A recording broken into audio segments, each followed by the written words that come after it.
গণভোট গণতন্ত্রে জনগণের সার্বভৌমত্ব, জনগণের ইচ্ছার একটা বহিঃপ্রকাশ হিসেবেই গণভোট বাংলাদেশে এবং পৃথিবীর বহু দেশে চর্চিত হয়ে এসেছে। এবং এই গণভোট ছিল বাংলাদেশে গণ অভ্যুত্থান পরবর্তী একটি রাজনৈতিক সমঝোতার জায়গায়। গণ অভ্যুত্থানের পরবর্তী সময়ে বাংলাদেশে দুইটি প্রশ্ন দেখা গিয়েছিল।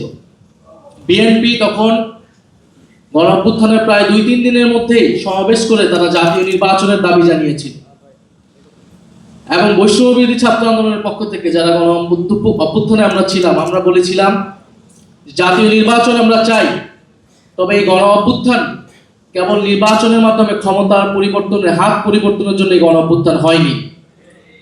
ফলে রাষ্ট্র সংস্কারের দাবি ছিল এই গণ অভ্যুত্থানের অন্যতম দাবি, যেখানে ফ্যাসিবাদী ব্যবস্থার বিলোপ হবে, একটা নতুন বন্দোবস্ত হবে, যেখানে স্বৈরাচার আর বারবার ফিরে আসবে না। এই জন্যই সংস্কার এবং রাষ্ট্র মেরামতের দাবি, যেটা দিয়ে ফ্যাসিবাদকে বিলোপ করা সম্ভব হবে বলে আমরা একমত হয়েছিলাম। ফলে আমরা চেয়েছিলাম ফ্যাসিবাদের বিলোপ, আমরা চেয়েছিলাম নতুন সংবিধান, বিএনপি চেয়েছিল নির্বাচন। নায়াসিনামাইড ও স্যালিসাইলিক সমৃদ্ধ লিলি ফেস ওয়াশ যা ফেসের ডেড স্কিন সেল দূর করে দেয় দ্বিগুণ ফাস্টার ব্রাইটেনিং। ফলে একটা সমঝোতায় আসা হলো ঐক্যমত কমিশনের মাধ্যমে। সেই সমঝোতা হলো সংস্কার। আমরা নতুন সংবিধান গণপরিষদের দাবি থেকে আমরা সংস্কার পরিষদের জায়গায় ঐক্যমত হলাম। বিএনপি ও নির্বাচনের জায়গা থেকে কিছুটা সরে এসে অনেকগুলো সংস্কারে ঐক্যমত হলো, বাধ্য হয়ে। সেই জায়গা থেকেই গণভোট হলো। কিন্তু গণভোট পরবর্তী সময় আপনারা সবকিছুই দেখছেন যে কিভাবে গণভোটের গণরায়কে অস্বীকার করা হয়েছে। বিএনপি এখন একটা কৃত্রিম বিরোধ বা সংকট তৈরি করছে যে জুলাই সনদ বনাম জুলাই আদেশ।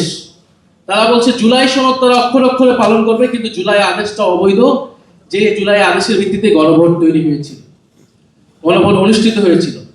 ফলে তারা একটা বিরোধিতা তৈরি করছে, কারণ তারা জুলাই সনদকে তারা তাদের নিজেদের দলীয় ইশতেহারে পরিণত করেছে, এবং এই সংকট তৈরি করেছিল বলেই তখন গণভোটের প্রস্তাব এসেছিল।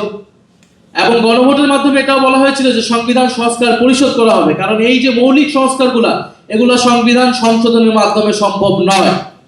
সংবিধান সংশোধনের মাধ্যমে সংবিধানের ফ্রেমওয়ার্কের মধ্যে কোনো মৌলিক পরিবর্তন সম্ভব নয়। সেটার জন্য একটা গাঠনিক ক্ষমতা এই সংসদকে দিতে হবে, যার নাম হবে সংবিধান সংস্কার পরিষদ। ফলে জুলাই সনদ বাস্তবায়নের পদ্ধতি এটাই হবে।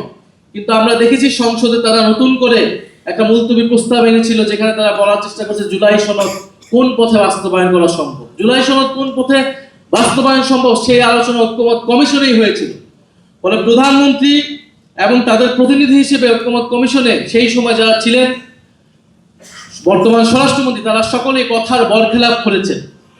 তারা তাদের নিজেদের দলীয় ইশতেহার দেওয়া সেই ইশতেহারের বরখেলাপ করেছেন, জুলাই সনদের বরখেলাপ করেছেন, এবং গণভোটের গণরায়কে তারা বৃদ্ধাঙ্গুলি দেখিয়েছে। এটা সকলের কাছে এটা স্পষ্ট হয়েছে। এটা আমাদের দুর্ভাগ্য।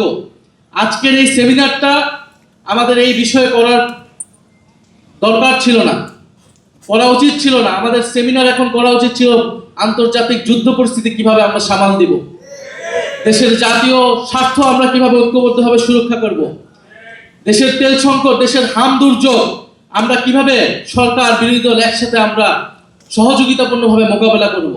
আমাদের সেমিনার এখন এই বিষয়ে হওয়ার কথা ছিল।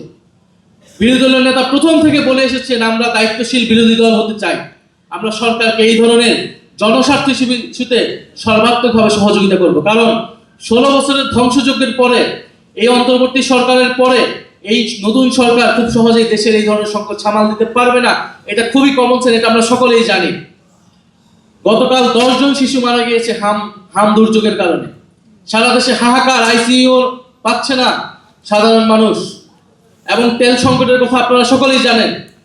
কিন্তু আমাদের দুর্ভাগ্য, গত 16 বছর যে রাষ্ট্র সংস্কারের কথা আমরা বলেছি, লড়াই আমরা করেছি, অন্তর্বর্তী সরকারের গত 1.5 বছরে যেই জিনিসটা আমরা আলাপ করেছি, এখন আমাদেরকে ঠিক সেই বিষয় নিয়ে কথা বলতে হচ্ছে, সেই বিষয় নিয়ে আলাপ করতে হচ্ছে, সেই বিষয় নিয়ে আবারও আন্দোলনের প্রস্তুতি নিতে হচ্ছে।